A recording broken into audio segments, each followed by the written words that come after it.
Martin Levac, bienvenue au Big Pat Show. Bien, merci beaucoup, Patrick. Troisième présence, mais cette fois-ci, on se parle là, pour vrai. Là. On est live. On est live. Comment ça va?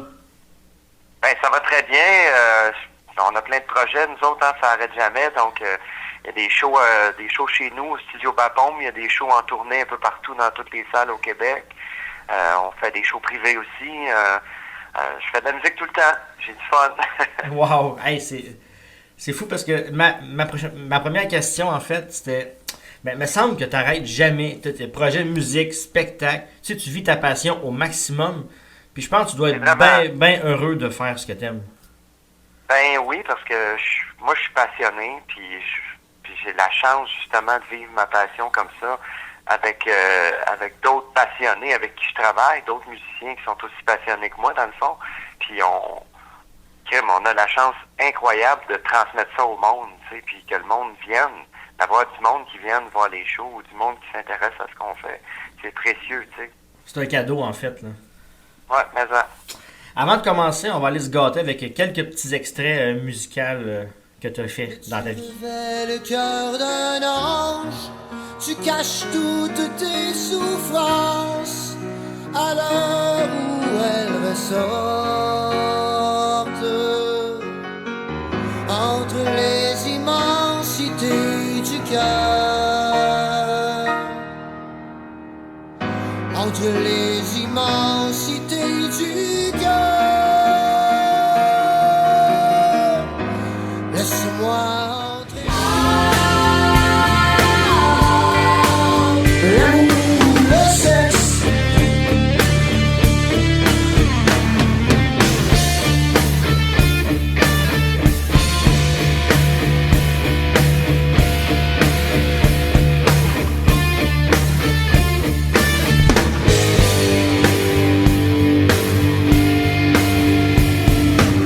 Ne va surtout pas croire que je t'appartiens. Si par hasard quand on sort, je te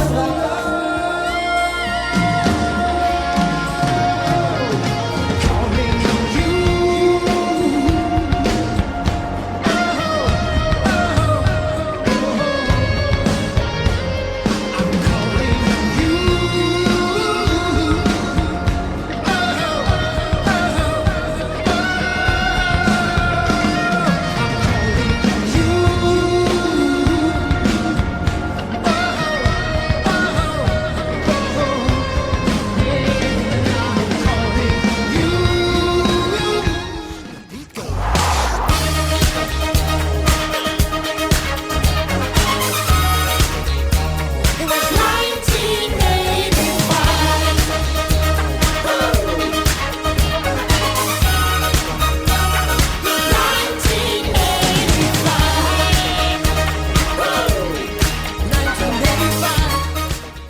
Je suis Dieu, Bouddha Yahvé, Jéhovah Allah ya ya ya. Je suis Dieu, Bouddha Yahvé, Jéhovah Allah Hare Krishna. Je suis Dieu, Bouddha Yahvé, Jéhovah Allah ya ya ya. Je suis Dieu, Bouddha Yahvé, Jéhovah Allah Hare Krishna. Ton amour pour la musique en général est arrivé comment? Ben moi, jeune, à la maison, ça écoutait beaucoup de musique. Donc, mes parents, il y avait toujours de la musique à la maison, mais c'était toutes sortes de musique, là. Puis il y avait de la chanson française, beaucoup. Ma mère écoutait Serge Lama, Charles Aznavour, tu sais, des chanteurs français, Edith Piaf même. Puis mon père écoutait Plume la Traverse, Paul Piché, Harmonium. Fait que j'ai été élevé avec ça, moi. Il y a de la bonne musique. Oui, totalement. Ben oui, fait que ça m'a beaucoup influencé. Il y a eu la musique anglophone aussi. Mon père écoutait plus des affaires rétro des années 50, 60. Fait que je te dirais là, toutes les tunes rock'n'roll, Chubby Checker, Chubby Checker, mais Chuck Berry, Elvis, bon, tu sais, fait qu'on les écoutait ça à la maison aussi. Mais aussi, grand fan de Phil Collins. Tes influences pour Phil ont été découvertes à quel moment de ta vie? Ben ça, j'étais adolescent quand j'ai découvert la musique de Phil Collins et de Genesis. Moi, j'avais 14 ans en 85. Fait que, en 85, Phil Collins, là, il était partout, là. C'était l'album No Jacket Required, puis il y avait déjà 2 albums solo avant, puis tous ses albums avec Genesis avant ça. Fait que c'était une méga star déjà en 1985. Il jouait dans Miami Vice. Il passait à la radio 800 fois par jour sur tous les postes. Fait que moi, je l'ai découvert à ce moment-là, puis évidemment, je suis tombé amoureux de cette musique-là. Mais j'écoutais aussi beaucoup à l'époque toutes les autres, c'est-à-dire David Bowie, Bruce Springsteen, Bryan Adams, Duran Duran, Tears for Fears. Je suis un gars des années 80, donc j'écoutais beaucoup de musique à cette époque-là. Mais en particulier Phil Collins et Genesis.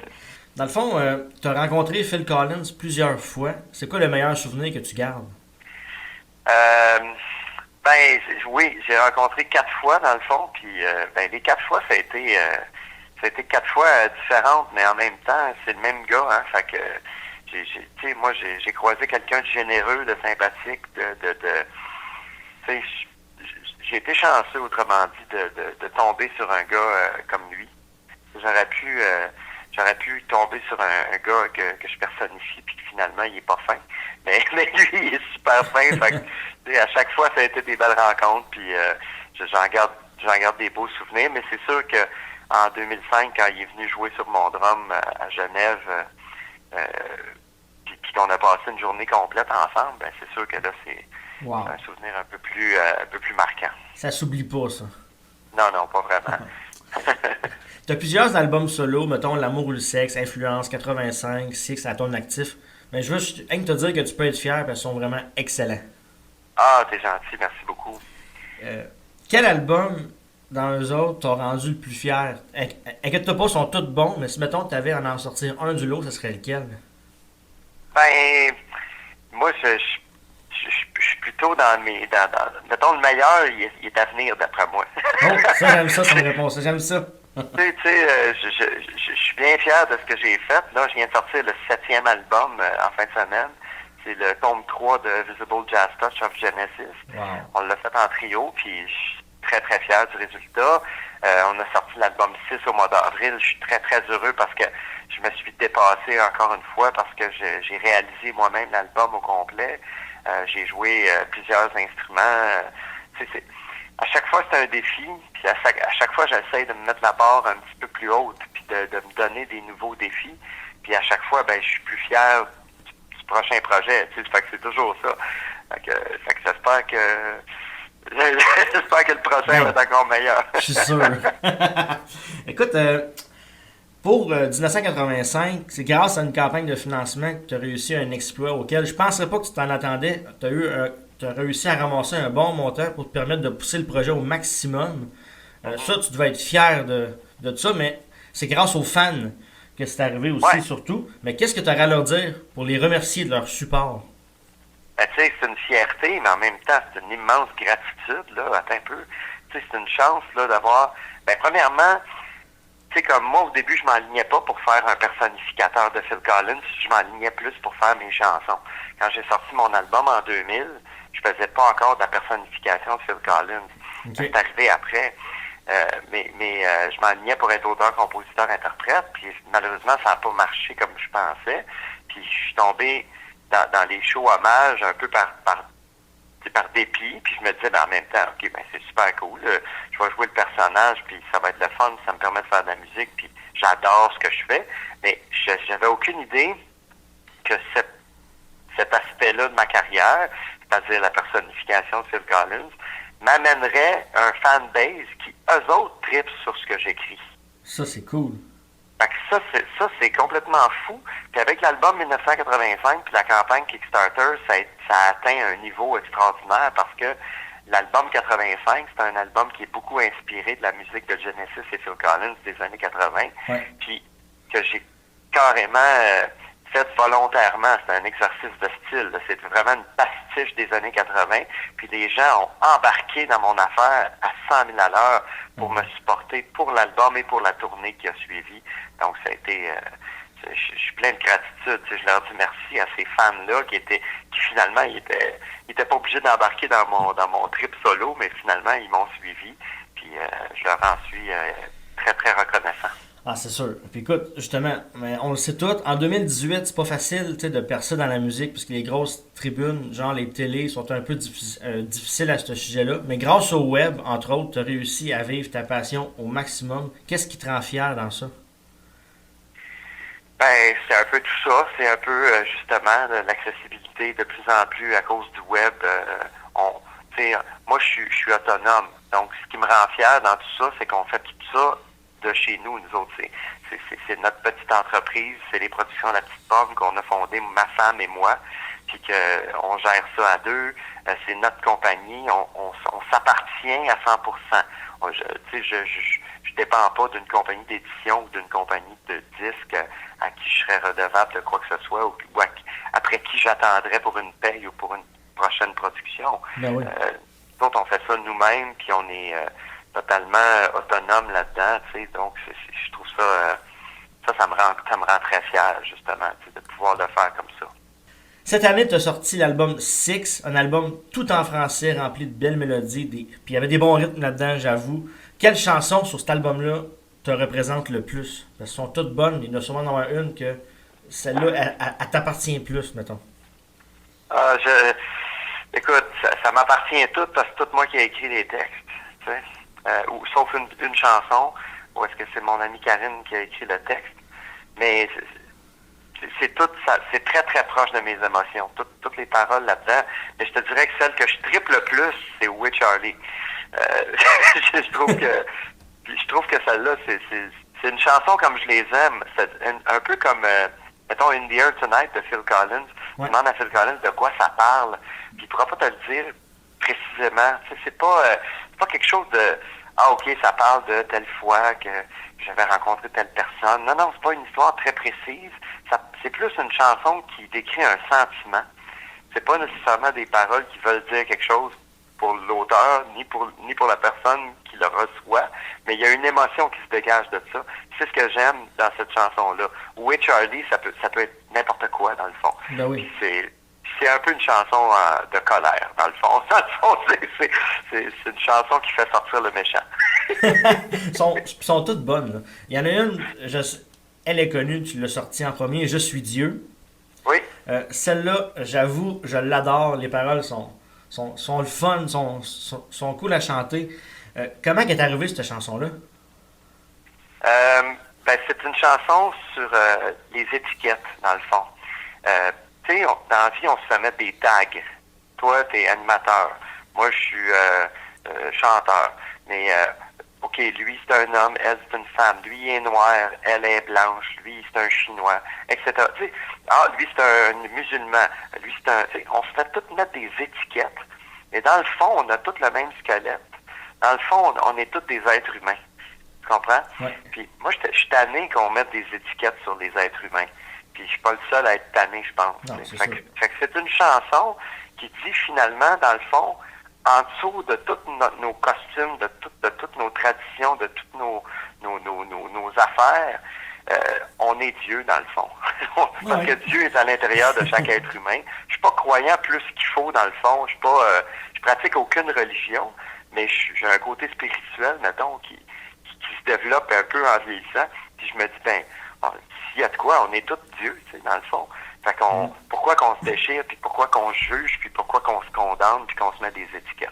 Fait que c'est un peu ça, finalement, cette chanson-là. On se gâte, on va l'écouter. Yeah!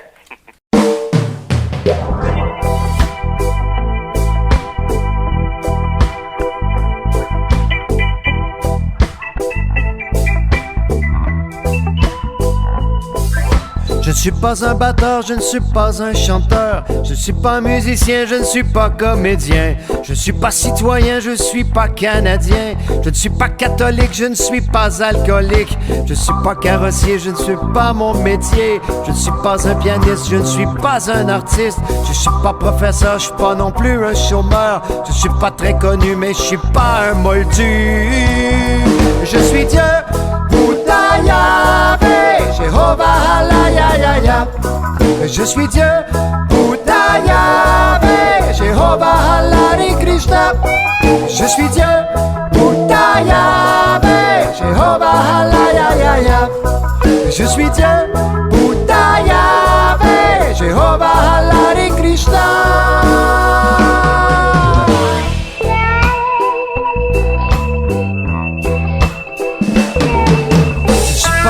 attentif, je ne suis pas un fif. Je ne suis pas une couleur, je ne suis pas un voleur. Je ne suis pas une femme, je ne suis pas un imam. Je ne suis pas Bob Epine, je ne suis pas Phil Collins. Tu n'es pas musulman, juif, africain, français. Tu n'es pas protestant, bouddhiste, hindou ou anglais.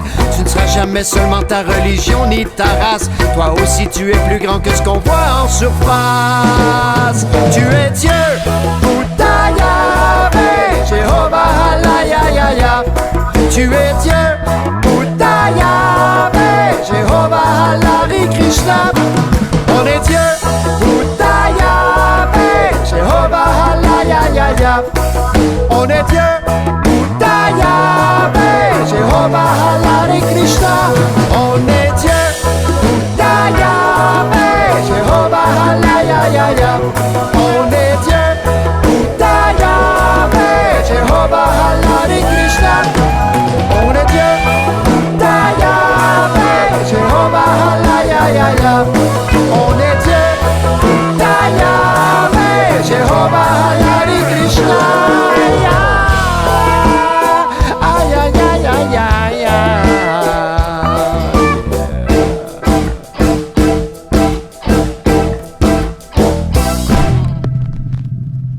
Quand tu te retrouves devant une foule en délire, ça te fait quoi en dedans de voir le monde chanter puis triper avec toi? Ah, c'est toujours un grand privilège. Je dis merci à chaque fois. Quand on finit le show Dancing to the Light avec Take Me Home puis que tout le monde chante Take Me Home, là, ben, je suis encore, après 250 shows, là, Ouais. de Dancing to the Light, Wow. je suis encore très, très, très ému. Ça vient me chercher, là, je trouve ça beau, je trouve ça le fun qu'on ait la possibilité dans la vie de rendre du monde heureux, de faire chanter du monde, tu sais, puis de tous vivre ça ensemble, des beaux moments de même. Je trouve ça Ah ouais. fantastique. Tu fais vraiment un beau métier pour ça aussi, là. Ah, c'est un privilège, ouais. Tu fais même des shows de salon pour remercier les gens de t'encourager. C'est quoi la différence entre un show de Martin sur scène et un show de salon? C'est une très bonne question, Tabarouette. Mais le show sur scène, c'est sûr que si tu vas voir Dancing to the Light, ben là, c'est un show, c'est Phil Collins, donc c'est comme si tu allais voir Martin Fontaine qui fait Elvis, donc tu vois pas vraiment Martin Levac, il est pas là, il parle pas au monde entre les tunes, c'est Phil Collins qui parle, c'est un personnage que je joue, puis il y a un gros stage, 2 gros drums, beaucoup de musiciens, une section de cuivre, tu sais, puis c'est un show qui est rodé, tous les éclairages sont à la coche, ça dure 2 heures, paf, Ah ouais. c'est bon. C'est le gros package. Le show de salon, c'est moi et mon ami Frédéric Doiron, qui est aussi auteur-compositeur-interprète, qui joue la guitare. Okay. Moi, je joue du piano. Puis c'est comme une soirée que les gens faisaient quand il y avait des grosses familles, dans le fond. Tu sais, quand il y avait des grosses familles, ben il y a des musiciens qui commençaient à jouer de la musique, puis le monde chantait avec eux autres, puis le monde... Ça faisait juste passer une belle soirée, tu sais. Mais c'est ça qu'on vit dans un show de salon. Puis dans un show de salon, les chansons qu'on fait, je te dirais, ont 1000 fois plus d'impact au niveau des gens que sur un gros show. OK. Parce que les gens sont attentifs à chaque syllabe que tu dis, à chaque parole dans la toune. Puis, tu sais, genre, s'il y a un sourire dans une grande salle, ben là, ça va partir à rire dans le show de salon. Tu sais, c'est comme, on dirait que tout est amplifié. Puis, tu sais, c'est la proximité qui fait ça. C'était des shows vraiment intimes. Tu sais, donc, tu peux pas être plus intime que ça. Deux musiciens avec 20 personnes, 30 personnes, tu sais, c'est vraiment très, très magique. intime. Puis, Ouais. les gens, souvent, pour qui on fait ça, ben c'est leur anniversaire ou ben c'est la fête de leur conjointe, etc. Fait que ça fait toujours des moments très, très intenses, puis vraiment le fun. Récemment, tu as lancé une formule payante, mais qui coûte vraiment pas cher, qui donne accès à du contenu pas mal, très exclusif. Peux-tu nous en jaser un petit peu? Oui, ben c'est exactement ça. C'est une plateforme qui donne accès à du contenu exclusif. Fait que ça s'appelle Patreon, puis Patreon en anglais. Puis ça, ben, c'est comme un abonnement, c'est comme le Brouille Martineau du Martin Levac. Mais il y a plein d'artistes qui sont là-dessus. Mettons, Mike Ward, l'humoriste, il est là-dessus. Il y a 3000 abonnés. Puis ces 3000 abonnés, il donne 2 piastres par mois pour avoir accès à son contenu, qui est, des fois, c'est des petites capsules vidéo, des fois, c'est des...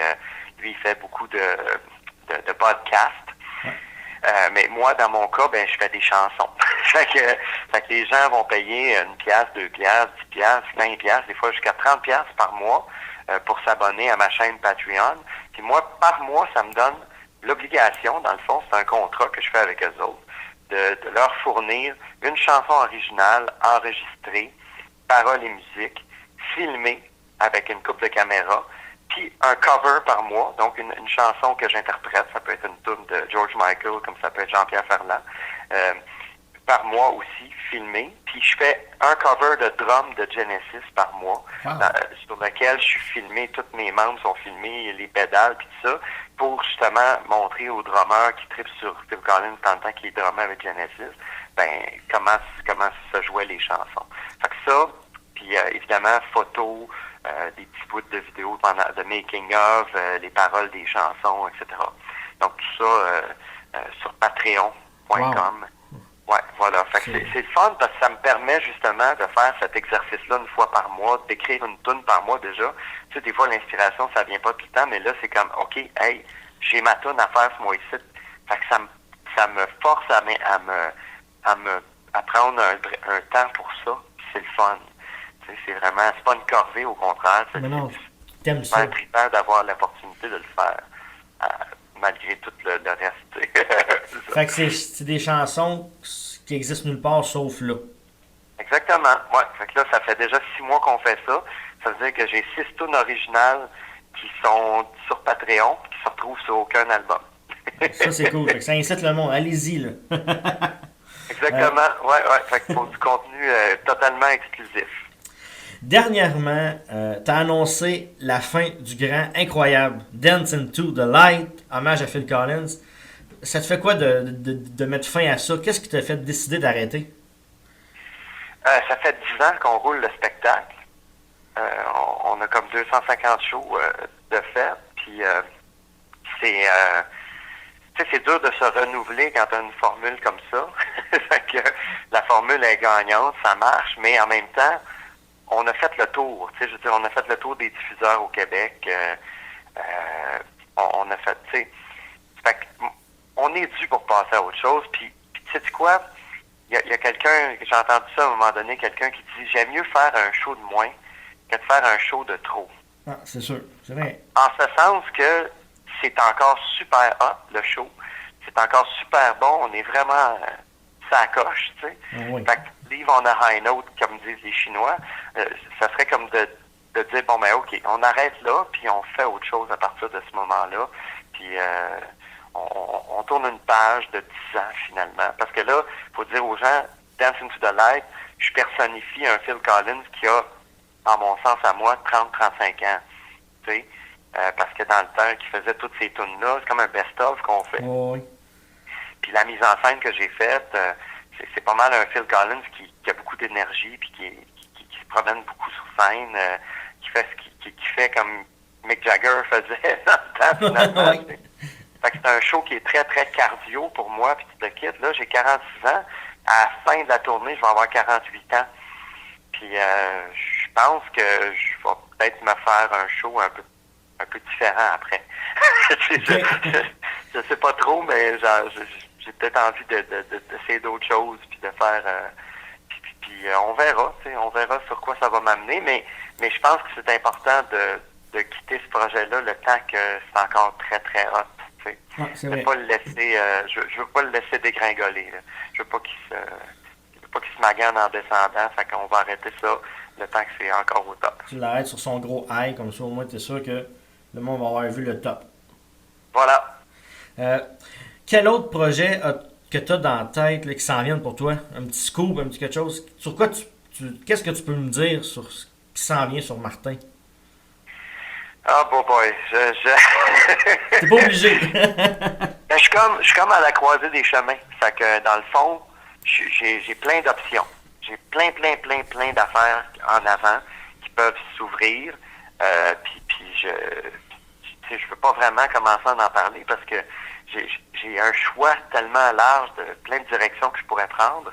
Fait que je veux pas dire quelque chose que je ferais pas non plus. Fait que, mais tout ça pour dire que j'ai plein d'options en avant. C'est sûr que je vais continuer à faire de la musique. Puis je veux dire, quasiment sûr et certain que je vais continuer à faire du Phil Collins et du Genesis. Je suis connu pour ça. C'est encore de la musique qui me fait triper. C'est sûr que je vais poursuivre avec le trio jazz aussi, parce que le trio jazz continue. Visible Jazz Touch of Genesis, Ouais, on c'est se bon, promène ça. partout, on fait des shows partout. Moi, je veux que ce show-là sorte du Québec aussi, le trio jazz.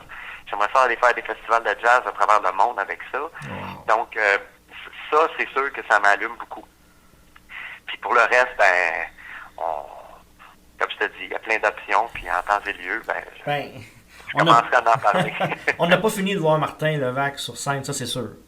Je pense pas, non. Non, tant que la santé va me le permettre, je vais continuer. Tu sais, Paul McCartney, Mick Jagger, c'est des gars qui sont super en forme, puis qui font encore de la tournée. Même Phil, qui est très magané, il fait encore de la tournée. Tu sais, fait que, Ouais. il y a moyen de rester sur scène longtemps. Martin, dernière question. Oui. Est-ce que tu es fier de ce que tu as accompli jusqu'à présent dans ta carrière? Ben oui, c'est sûr. Je suis très fier, puis je suis très fier parce que, comme un peu je disais tantôt, tu sais, ça a été fait de façon autonome. Tu sais, ça a été fait, c'est ma femme puis moi là, tu sais, qui drive toute la patente. Fait que tout ce qu'on accomplit, c'est parce qu'on l'a travaillé, puis on le travaille fort. Puis Dieu merci, on a des fans, puis des supporters qui embarquent là-dedans, puis qui nous suivent dans nos affaires. Fait que, en même temps, je suis tellement fier, puis en même temps, je suis tellement privilégié de vivre tout ça. Fait qu'on continue, on lâche pas. Martin Levac, merci. Hey, merci infiniment d'avoir accepté l'invitation au Big Pat Show. T'as même pas idée comment c'est un honneur de parler avec toi. Ah, écoute, ça me fait un grand plaisir, Patrick. Fait qu'on se reprendra pour une autre fois aussi. Mais t'es bien fin. Puis si on veut te voir en show prochainement, on va sur ta page Facebook, Martin Levac. Oui, puis martinlevac.com, là, toutes les dates sont là. C'est surtout le site web, là, il est super bien fait. Tu vas dans Tour Dates, puis là, tu as tous les shows avec tout, tu sais, si c'est Visible Jazz Touch ou si c'est Dance into the Light, les shows du salon, tout est écrit là-dessus, toutes les dates sont là. Fait que les gens peuvent rien manquer. Fait que martinlevac.com. Yes! Exact. Bonne chance dans la suite, mon ami. Merci, Martin. Merci beaucoup, Patrick, puis bravo pour ton beau travail à toi aussi, lâche pas. Ah, t'es bien smart. Yes. Bye bye, Au plaisir. merci. Bye bye. Bye bye.